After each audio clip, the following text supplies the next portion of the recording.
Coming up on Loyola News Chicago, we have developments about the allegations against head women's basketball coach Sheryl Swoopes. Also, how the Loyola Community College Arupe is struggling to stay afloat. And one company is celebrating Earth Day with free bike rides. From the Convergence Studio in the School of Communication, this is Loyola News Chicago. Hello, and welcome to Loyola News Chicago. I'm Taylor Utzig. And I'm Katrina Lim. We start today with more on Sheryl Swoopes. Here is the latest on the investigation into the allegations against Loyola women's basketball head coach Sheryl Swoopes. This week, the student newspaper, the Loyola Phoenix, interviewed a player who says she transferred to the University of Illinois at Chicago to get away from Swoopes. That player, Kate Sohn, told the Phoenix that while she was on the team during the 2013-14 season, Swoopes verbally abused players.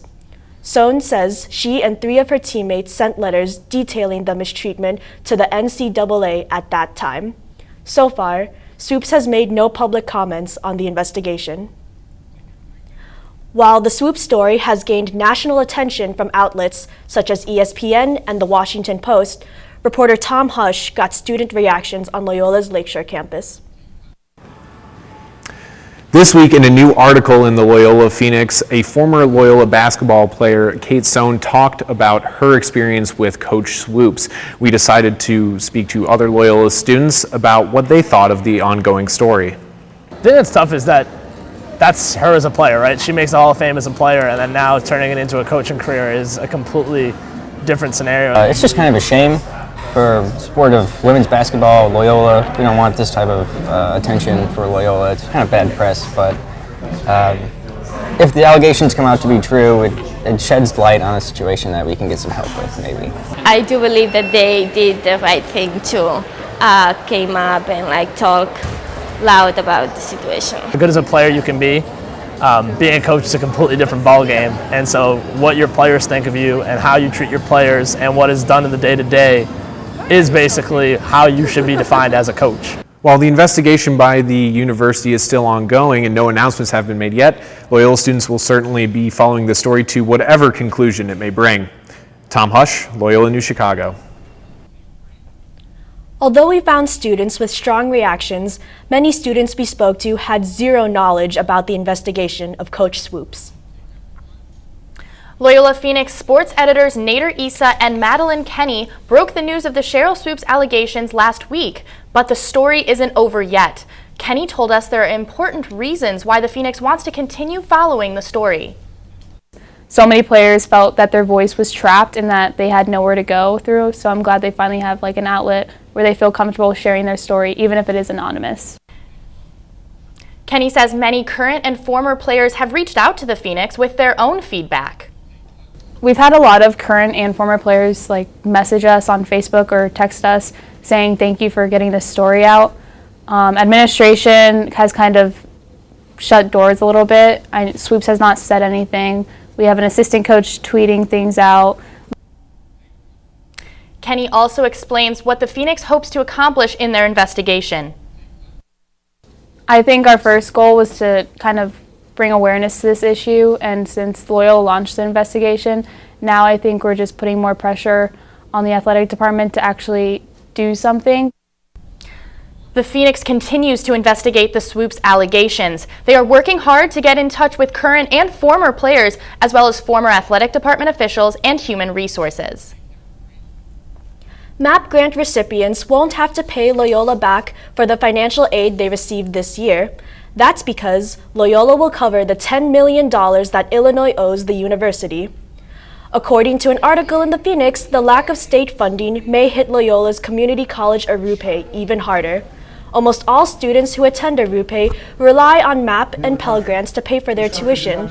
Loyola's interim president John Pellicero says without MAP grants, Arupe is not a sustainable model.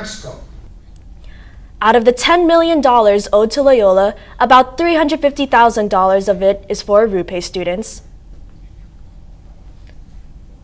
Legendary singer, songwriter, and producer Prince has died at age 57 at his Paisley Park Studios in suburban Minneapolis. Prince won 7 Grammy Awards and an Oscar for Best Original Score for Purple Rain. News of his death has stunned the music community. Elise Haas got reactions from music lovers here at Loyola. With the loss of another music icon, we talked to staff at WLUW who shared their thoughts on Prince's death and his impact on pop culture. My stomach dropped. That was my initial reaction. So one of my friends sent me a link. I saw that it was a Pitchfork link. I clicked on it and there it was. So, you know, it's just one of those people that I think has given a lot to, you know, the American music culture. You know, he stood for a lot of really great things along with him and Bowie. And now that both of them are gone, it's just like there's not really anyone out right now who's doing the same sort of stuff that they were doing. I think it means a lot to the music community, but I think it's even bigger than that. I think that he was also, or is still, such a fashion icon that it's also means a lot for the style icons out there. To honor the musician, the radio station will be playing Prince's music today and the rest of this week. Elise Haas, Loyola News, Chicago. It was reported last week that Prince had been suffering from the flu and was taken to the hospital. The cause of Prince's death has not been released. Ecuador is still recovering after 2 earthquakes hit the country Wednesday and last Saturday. The first earthquake measured a 7.8 on the Richter scale, the worst in Ecuador since 1979. According to a United Nations report, more than 1 million people were affected by the earthquake. Ecuador's president estimates these natural disasters will cost $2 to $3 billion in damages. Both earthquakes have killed a total of 570 people, and more than 200 people are still missing. The quakes have also damaged more than 2,000 buildings. Ecuador native and Loyola student Angela Mejia told our reporter Javier Llorente what it's like to watch the tragedy when you're so far from home.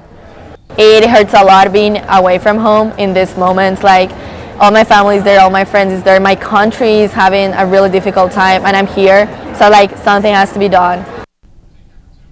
Mejia and a group of more than 30 Ecuadorian students have raised more than $1,800 in relief funds. If you want to help, you can donate online to gofundme.com/LUC for Ecuador. One of the deadliest school shootings in history took place on April 20th, 1999. I got a backstage pass into how Loyola students are exploring the impact of the Columbine massacre 17 years later.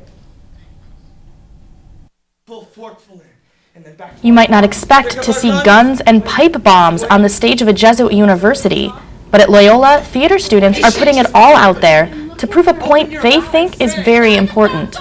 The show is Columbinus, a play inspired by the 1999 shooting at Columbine High School, in which students Eric Harris and Dylan Klebold murdered 12 students and 1 teacher.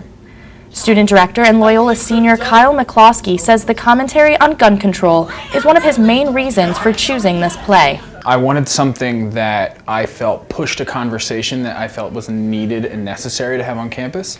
And Columbinus was the play that really stuck out to me. Of course, dealing with death and violence on stage can take its toll. Freshman Kieran McCabe plays Columbine shooter Eric Harris. McCabe says dealing with the sociopathic thoughts of a teenager around his own age is a daily challenge. It's worse when you're not in character because you kind of hear what you hear what you're saying. You're talking about blowing up your school and shooting your classmates, and like it gets to you more when you're not kind of focused in character. Audrey Anderson plays a Columbine survivor and says the emotions really hit her when she heard one of the 911 calls from that day.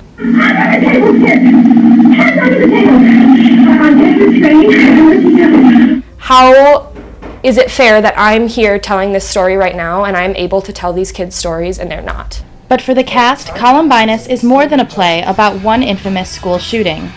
It's about sparking a necessary conversation about some of the issues surrounding violence in U.S. culture.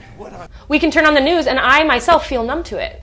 And I hate that that's where society is right now, and I hate that we can turn on the news and then change to another channel and watch Friends and there are school shootings going on. Gun control and violence in the media are just two of the issues that will be discussed on this stage come Thursday night, April 21st, just 17 years after the fateful Columbine shooting. For those of you who haven't gotten tickets yet, the show is sold out, but there will be a waiting list.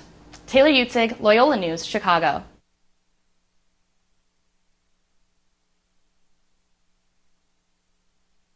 There are so many fun things we all can do to be healthier, no matter who you are or where you are. So let's move. Oh, here we go. Let's stretch in the grass. What a play. Let's play tag. Wow, unbelievable. Let's jump up and down. Oh, what a way to finish it. And most of all, let's eat better so that we have the energy we need to play an hour a day, every day. Everyone can play. Just go to letsmove.gov to learn more. Life is full of distractions.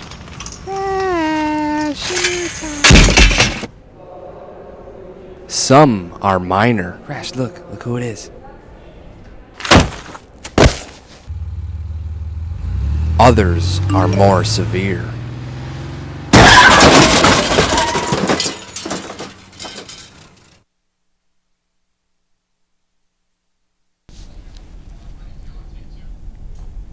The men's volleyball team had a big loss that might cost them the season, while Chicago baseball is just beginning. Marissa Devine is here with this week's sports. Thanks, Katrina.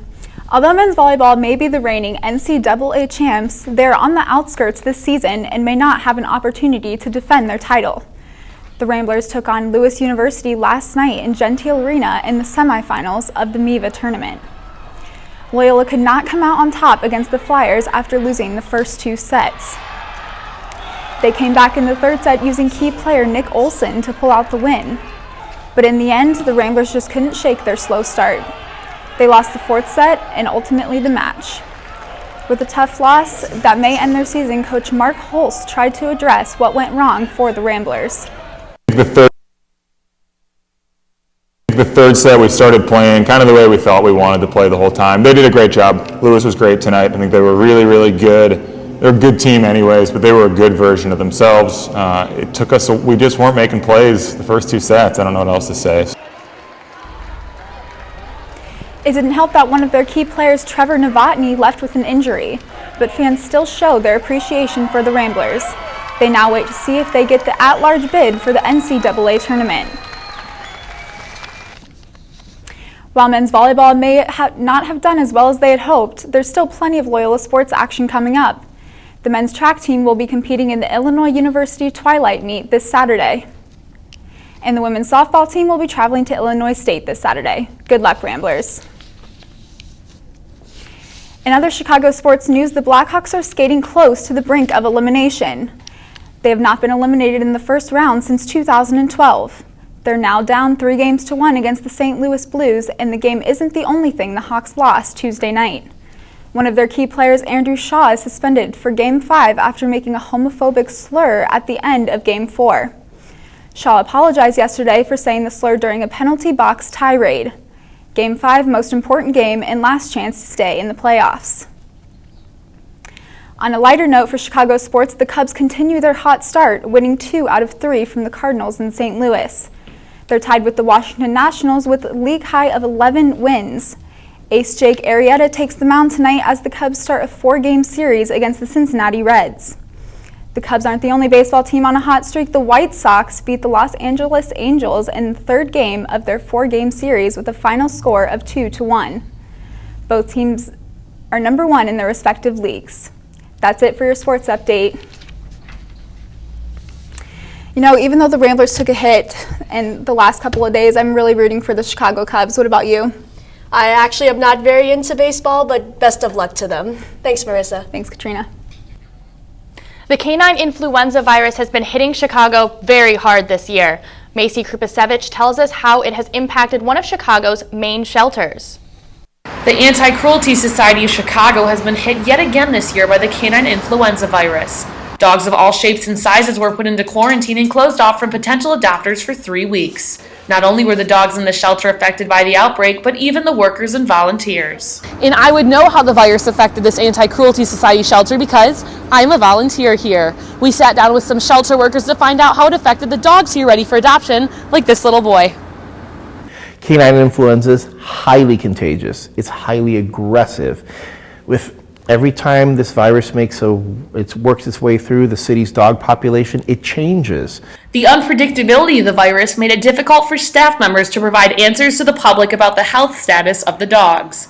It was a long 3 weeks for the shelter to be under quarantine, but eventually it was opened back up to the public last week. It was a difficult time for the dogs, but staff members are glad the virus is now gone. I'm so glad it's over, especially for them because they were miserable. It stopped adopters from coming in, so at least they get to go outside now, get adopted, do normal dog stuff, so it's great. Dogs adapted to their cages once again in the shelter as they all slowly made their way back to the dog adoption room. Although the virus is currently over, the society is looking to educate the city to prevent future outbreaks. We encourage folks, talk to your vets, talk about getting your pet vaccinated for canine influenza. So that way, when the next round hits, you'll be prepared. All the dogs are officially up and ready for adoption, looking for their new home. Macy Krupasevich, Loyola News, Chicago. Animal Welfare Association, PAWS, reports the virus spread to more than 1,700 dogs in Chicago last spring. As of this year, it has already spread to more than 500. According to Centers for Disease Control, dog flu is not contagious to humans. Divvy will celebrate Earth Day with free rides as a kickoff to their annual Divvy Week. According to the Chicago Tribune, the bike sharing program is giving free 24-hour ride passes on April 22. Cyclists can go to any of the 475 stations and select the 24-hour pass on the kiosk screen. Riders can take multiple trips for free on Earth Day by choosing Request a New Ride Code at the kiosk. The Tribune reported, riders have taken more than 6 million trips and traveled 14 million miles since Divvy's launch in 2013. And earlier this month, real estate website Trulia named Rogers Park the top-rated neighborhood in Chicago. With Loyola's Lakeshore campus in the heart of the neighborhood, Jake Mazanke tells us how the university is working to keep it on top. As an anchor of the Rogers Park neighborhood, Loyola often plays a role in shaping its community surroundings. With the launch of Lakeshore Community Partners, a strategy of Plan 2020, groups from Loyola and the community are deciding what issues become real priorities. Jennifer Clark is Loyola's Vice President of Campus and Community Planning. She says the best plans begin by looking right out your front door. But if we're not really taking care of our own backyard, it doesn't make sense for me sitting here at Loyola to be going out into other places and talking about transforming those worlds.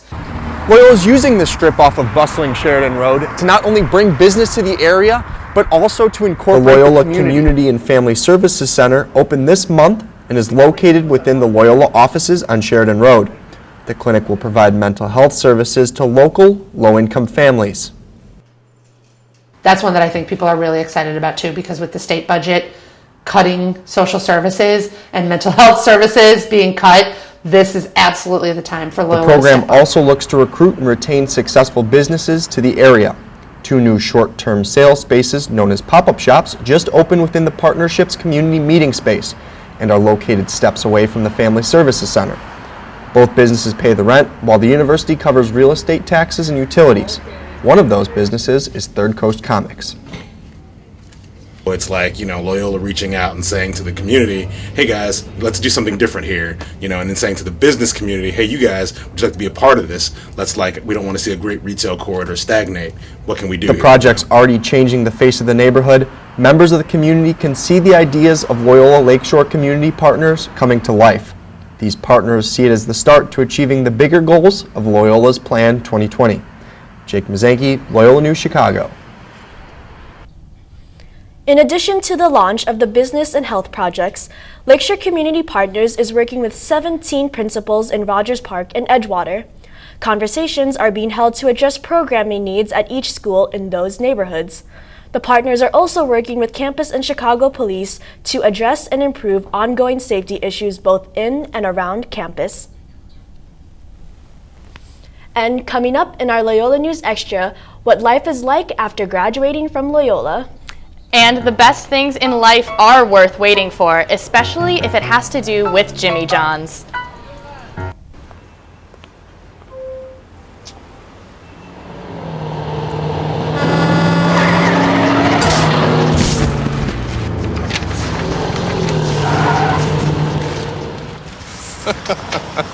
This can't be happening. This can't be happening. Of course it's not happening. Armored car.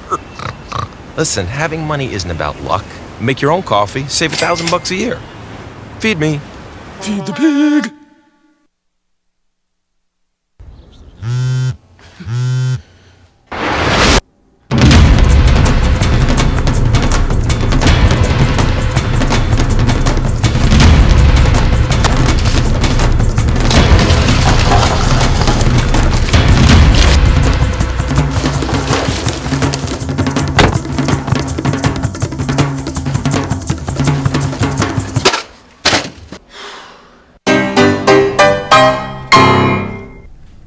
What comes after college graduation? What should you expect? Larissa Castillo is here to answer those questions with today's Loyola News Extra. Thanks, Taylor. In just a few weeks, thousands of Loyola students will become alumni and either continue their education or begin to enter the workforce. For those of you looking for jobs, here's what you can expect the market to look like. Students who plan to get a job after graduation face many daunting challenges, such as an increasing unemployment rate in Chicago and a low demand for certain majors. McCabe is one of many seniors who hopes to find a job in his field, but is struggling with the process. A lot of the job searches that I've gone through, I'm either underqualified or I just don't fit the right criteria for them right now. And it's definitely like a demoralizing process. It's basically saying I'm not good enough. Fortunately, the future may not be as bleak as some soon-to-be graduates expect. Bridget Peterson, a career advisor at Loyola, says that a recent National College Employment Survey had some promising results this year. Yeah, so this year, NACE, which is the National Association of Colleges and Employers, has put out their annual survey of employers. And the outlook is actually a little bit better than it was last year for graduates. Employers are planning to hire 5% more graduates than last year. The survey also reported that the top 11 majors that will have the highest demand this year include business, physical sciences, communications, and social sciences. According to Payscale.com, graduating with a degree from Loyola may increase a student's salary potential. Loyola alumni who earned a bachelor's degree make an average of $36,000 to $116,000 a year. While these trends favor recent graduates, the NACE survey also had some bad news. The companies that responded to the survey reported having less than half the number of job postings this year than last year. The number of applicants for postings stayed the same as last year, making certain jobs more competitive. Peterson said that one way recent grads can stand out is to network instead of solely applying for jobs online. According to her, graduates are 15 times more likely to get a job if they build the right connections. As stressful as the job search is, sometimes it's important to remember to take it easy. Hopefully 4 years from now, I'll be laughing at myself for thinking like that I won't find a job. And I probably want to tell myself like, relax, like it's a process, you're going to go through those ups and downs. Peterson also says that students have unlimited use of Loyola's Career Development Center even after graduation. Alumni can receive the same services as students, such as resume help, cover letter reviews, and mock interview sessions. Larissa, I know you're getting ready for graduation. What are you expecting after this whole thing is over? Well, hopefully a job. So I've been taking Bridget's advice to do some more networking, and she's right. It's been very helpful. Okay, I'm in the same boat, so I'm with you there. Good luck. Thank you. You too. Thanks. You've probably heard there's no such thing as a free lunch, but today there almost was. The line stretched down the block outside the Jimmy John's sub shop near the Water Tower campus. Everyone was there for the same reason, $1 subs. The occasion was Customer Appreciation Day at participating Jimmy John's locations. The people we talked to said it took 10 to 25 minutes to get through the line, and they said it was worth the wait. Jimmy John's $1 sub day. I think that's what everybody else got going on here, so work in the areas and figure to grab a quick bite to eat for only $1. It's a nice day and it's only $1 and they usually cost about $8 a sub sandwich, so it's pretty cheap today. So, Taylor, did you wish that you were there at the Jimmy John's? I do, but I just couldn't stand in that line for 10 or 15 minutes, but I love Jimmy John's and I'm super jealous that I couldn't get one today. Too bad it wasn't Subway. Ugh, I don't like Subway. I'm a Jimmy John's girl. I don't like Jimmy John's, so we're even. Well, that's our news for today. We close with a video of customers waiting in line for $1 subs at Jimmy John's. Thanks for watching. We'll be back next week with another edition of Loyola News Chicago. Have a great day.